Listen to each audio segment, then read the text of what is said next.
प्रिय दोस्तों नमस्कार। भारतीय टुडे 21 से मैं आरपी पंडित आपके साथ हूँ। मैं इस समय भारतीय जनता पार्टी के वरिष्ठ नेता रघुमल भट्ट जी के साथ हूँ। भट्ट साहब, जैसे आपके कार्यकर्ता अम्बाड़ा से आपको इस बार संसद के मैदान में देखना चाहते हैं, तो आप इस विषय में क्या सोचते हो और पार्टी का क्या रुख रहेगा? देखिए, आप आए, आपका बहुत बहुत धन्यवाद पंडित जी। मैंने अम्बाड़ा को लेकर अभी कोई ऐसी प्लानिंग नहीं बनाई है, लेकिन हमारे कुछ मित्र लोग हैं वहाँ और प्रयास करते हैं। लेकिन मित्रों के प्रयास करना ठीक है, उनका धन्यवाद, लेकिन पार्टी नेतृत्व जो डिसीजन लेता है वो सर्वोपरि है। पार्टी जो फैसला लेगी वो सलाखों पर है। पार्टी हमें कहेगी चुनाव लड़ो, लड़ेंगे।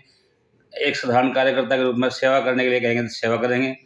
हम लोगों ने तो अपना सब कुछ पार्टी को अर्पण कर दिया है। जब से हमने संघ ज्वाइन किया, भाजपा ज्वाइन किया, नीतियों को समझा, राष्ट्रवाद की नीतियों को समझकर हम तन मन धन सब कुछ अर्पण, सब तेरे हवाले पार्टी में लगे हुए हैं। पार्टी जो है बड़ी है, मैं बहुत पीछे हूँ। नहीं, जैसे कि सर अभी उपचुनाव भी नहीं हुआ अम्बाला में, तो आपको तो लगता है कि ये चुनाव तो साथ ही होगा आम चुनाव में? तो आम चुनाव में अगर आपको अम्बाड़ा से भारतीय जनता पार्टी संसदीय सीट पर मौका देते हुए आपको उम्मीदवार बनाती है, तो आप क्या समझते हो? उसकी जो भौगोलिक स्थिति है वो उसको कैसे मानते हो आप? देखिए, अम्बाड़ा में मैंने बहुत लंबे समय काम किया है। मैंने अपने जीवन के 16, 17, 18 साल सब कांशीराम जी ने जब बसपा बनाई थी 84 में, उस समय से उनका हेड ऑफिस भी अम्बाड़ा में था। तो अम्बाड़ा के गांव-गांव में साइकिल पे जाके, ऐसा कोई गांव नहीं है जहां हमने उस दौरान काम ना किया हो। तो उस दौरान के सारे हमारे मित्र हैं, आज भी हमारे दोस्त हैं, वो बहुत सारे लोग लगे हुए हैं। तो अम्बाड़ा की भौगोलिक परिस्थितियाँ मेरे लिए कोई नई नहीं है, लेकिन मेरा फिर पुनः ये कहना है कि अल्टीमेट फैसला, आखिरी फैसला तो पार्टी हाईकमान का है।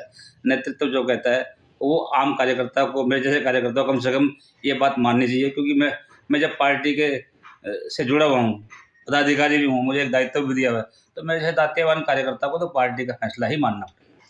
अच्छा, एक बात और है भट्ट साहब, जैसे आपने कहा कि कांशीराम जी के साथ आप काम करते थे, तो वो दौर बहुजन समाज पार्टी का था, ये दौर बीजेपी का होगा।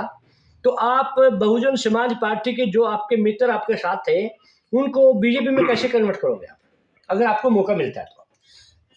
देखिए, दो तरह की बातें होती हैं। कुछ लोग आइडियोलॉजी को लेकर पार्टी से जुड़े हुए हैं, कुछ लोग व्यक्तिगत भी जुड़ जाते हैं कभी कभी। यस। तो बहुत सारे मेरे व्यक्तिगत मित्र हैं, लेकिन बहुत सारे ऐसे दोस्त हैं हमारे जो उस समय के थे, जिनको हमने भाजपा की विचारधारा से अवगत कराया, क्योंकि उस समय हमें भाजपा की विचारधारा का मालूम नहीं था। अब जब मैं अम्बाड़ा जाता हूँ तो बहुत सारे मित्रों को हमने बताया भी भाजपा एक ऐसा दल है जहाँ केवल और केवल देश के लिए बात की जाती है। हम लोग संघ से भाजपा में हैं, तो संघ उससे भी बढ़कर है। वहाँ केवल व्यक्ति का चरित्र निर्माण और राष्ट्रवाद के अलावा और कुछ सिखाया नहीं जाता है। देश सबसे बड़ा है, हम सब बहुत पीछे हैं। इसलिए वो सब कार्यकर्ता आज हमारे साथ हैं, जो उस समय बसपा के में हमारे साथ थे, तो हमने भी उस समय उनको जोड़ा, तो आज वो हमारे साथ हैं, भाजपा के साथ हैं। भाजपा में पूर्ण सहयोग करने को पूरी तरह से समर्पण के साथ काम करेंगे।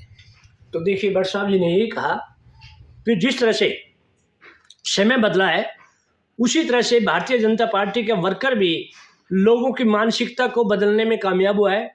और यही कारण है कि अम्बाला के क्षेत्र में अगर रघुमल भट्ट जी को मौका मिलता है, तो निश्चित रूप से उन सभी दबे कुचले समाज को आगे लाकर उन्हें न्याय दिलाने की दिशा में ले जाने का एक भरोसा देकर रघुमल भट्ट जी अम्बाला में एक नया परचम लहरा सकते हैं। भारतीय जनता पार्टी के लिए एक सशक्त दावेदारी के हकदार हो सकते हैं रघुमल भट्ट जी। अब यह तो बीजेपी ने सोचना ही, इन्होंने कहा कि मैं पार्टी से ऊपर नहीं हूँ, पार्टी मेरे से ऊपर है, जो पार्टी का निर्देश होगा उसी का पालन किया जाएगा।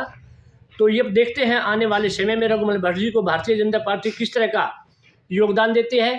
तो हम पुनः इसी तरह से बात करते रहेंगे। तब तक के लिए जय हिंद, जय भारत।